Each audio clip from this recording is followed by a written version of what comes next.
Hey everyone, welcome back to the channel. This is Trading Futures Live, where we trade futures live in front of the camera every single day. We show you our winners, we show you our losers. Welcome back. Hope everyone had a good weekend. My name is George. This is Franco. We're going to jump right into the pre-market analysis for today, August 8th, 2022. Not much going on in the news today.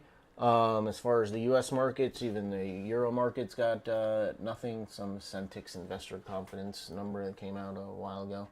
The news this week is going to be Wednesday, Thursday, and Friday. We have CPI on Wednesday, PPI on Thursday, and consumer sentiment on Friday. So news and movement off of the news is going to happen likely later on in the week. We've got a couple of news events tomorrow, but they aren't major. We will keep track of them tomorrow. They are at 8:30 tomorrow before the market opens, though. So not much in the news today and tomorrow, again, later on in the week. We have had some nice movement overnight. I've got the four major indexes here to the left. They are pulling back pretty hard right now, but they are all above, excuse me, they are all above Friday's close. And not only are they above Friday's close, the ES broke last week's high as well. I believe a few of the other markets did as well. The YM did, the Russell did. The NQ is the only one that has not broken last week's high yet. And telling from the pullback right now, the NQ would be the weakest market. Just looking at the strength of this pullback that it has right now. But certainly some bullish sentiment out there in the overnight session, looking to the week ahead. The dollar, excuse me, I got something caught in my throat. The dollar has been coming down this morning. Could be part of the reason that the markets have been pushing up. We've got gold up back to around 1800. Crude is dropping. And it's testing the lows from last week, 87.54 right now, testing those lows. And the VIX is not in line with the markets right now. It's popped up. The markets are up, so the VIX should be down some. We can maybe use that as a signal once we get going here in 20-30 minutes. If we go ahead and take a look at the charts, the ES on the weekly. Last week, tiny little doji candle for the weekly candle. After a run up into this zone here, we're still in the zone. Again, on the ES, just in the last 10 or 15 minutes, it broke the high of last week.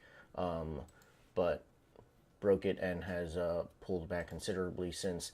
But on this time frame, I'm still bearish. Lower lows, lower highs. Really, it's going to need to have a nice, strong push up. On this time frame, and probably break the trend line for me to start to be bullish on this.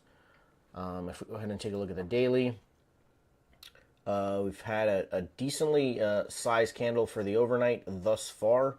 Not a huge candle, but again, it did break last week's highs. Has pulled back considerably.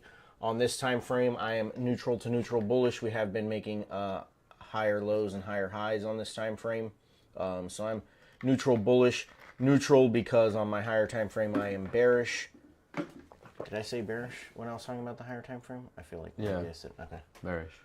I know I was thinking bearish, but I wasn't sure if that word actually came out of my mouth or not. We are in this zone on the weekly that's keeping me neutral to neutral bullish on this time frame.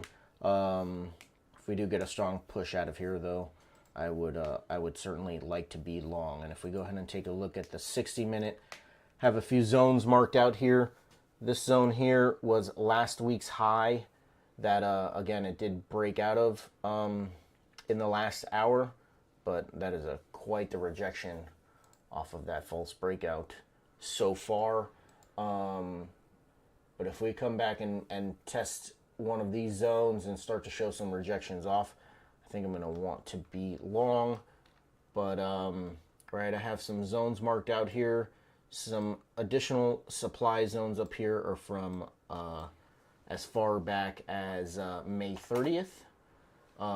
So back nearly 2 months after the drop down that we spent about a month and a half down below 4,100, but we are back up above 4,100, back to about 2 months ago, May and June prices.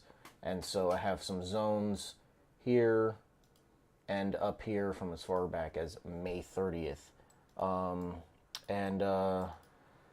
So as usual for me, if we take a look at the zones that I have marked out, if we start to show some signs, well, let's start with, if we break down quite strongly, I'd like to be short. But if we break down into one of these two zones and start to see some signs of rejection, I'm going to think about getting long.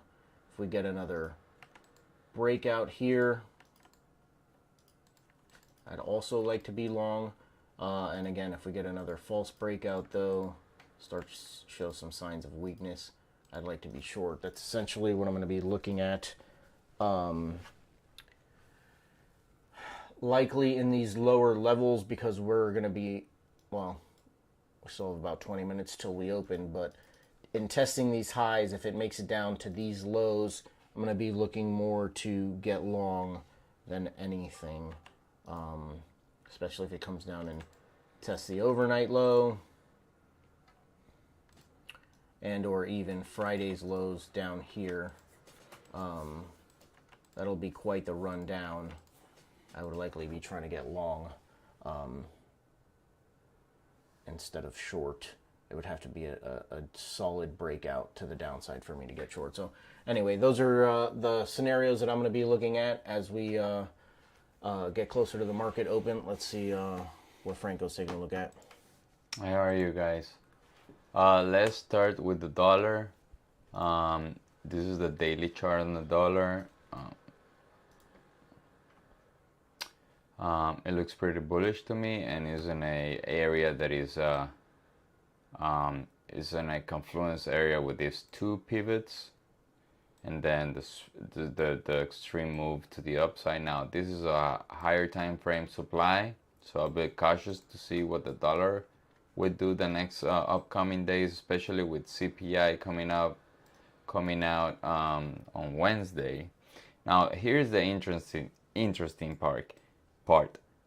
Here you have like 7 trading days sideways, but we didn't break down like very aggressively. We went slowly in 1, 2, 3 days, and immediately after hitting this demand, dollar was up. And right now, like I said in previous sessions, this is a supply zone that is not gonna go through so easily. But I see some patterns that I do like a lot. So what I'll be looking at the dollar today to trade the equity markets long or short, I gotta go down to the 30-minute chart, and I see the move out of the demand with employment reports, right? And then at the London Open, we have a sell-off, a little bit of a sell-off, but we stopped right here. So this point is critical for me today, right? And after this, I do have this this supply zone that was rejecting from here. This white line, that's my next stop for the dollar. So I want to see, right? I have here in the 5 minutes for a very short-term trades, I do have this trend line on the 5 minutes. I want to see this today. I really want to see this. Right. If this happens, when the dollar comes back down to this point approximately, I will be looking for shorts, right? In the meantime, if we get here, if we get to the trend line, and then we start to break down, then here's where I want to look for longs, right? And after breaking down this this pivot, we could have even a retest like this. Oh, sorry about this. Could even have this type of retest and then coming back down, right? So these are my two scenarios for me in the dollar. Now the markets, even though they're bullish today, I'll be very cautious because the larger time frame trend is bearish, still bearish. So we don't know if we're gonna continue going up, right? We could continue to go up, but the sentiment is very, very bearish in the market. The yen today is neutral bearish. If we go here, the daily. No, sorry, this is the dollar yens. There we go. It's neutral bearish here, but we're approaching to this triple bottom, right? If we hold this area, if we hold this pivot, we can have a breakout on the yen. That will mean more bearishness on the markets, right? But for now, this is a very crowded area. For me, it's not gonna go through so easily. The bond yields are going down, so we have the yen going down, the dollar going down, and the bond yields going down. So it's a sort of like a mixed scenario. Bonds are going up. That's a risk off move. In the meantime, the yen is risk on mode and the dollar is risk on mode. Here's on the 4 hours. This is the NQ chart. I'm very interested in this supply zone. So we're so close, right? That probably the market start to feel that there are a lot of sellers and orders to sell here. So I will be very cautious trading long, breaking this pivot. So what I want to see here is solid breakout here. And then, yes, I will be trying to get very long here. But I will see if the market comes back down and I see the internals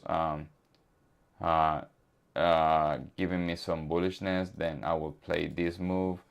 If not, I will try to see if the short is a better probability today, especially with the dollar still holding in those in this neighborhood, in this area, right? Sorry, this is a very confusing chart. There we go. Especially if the dollar holds this pivot created at 3:30 with London session. Okay. So that's all I got for today. See you guys in 10 minutes. All right, guys, take care.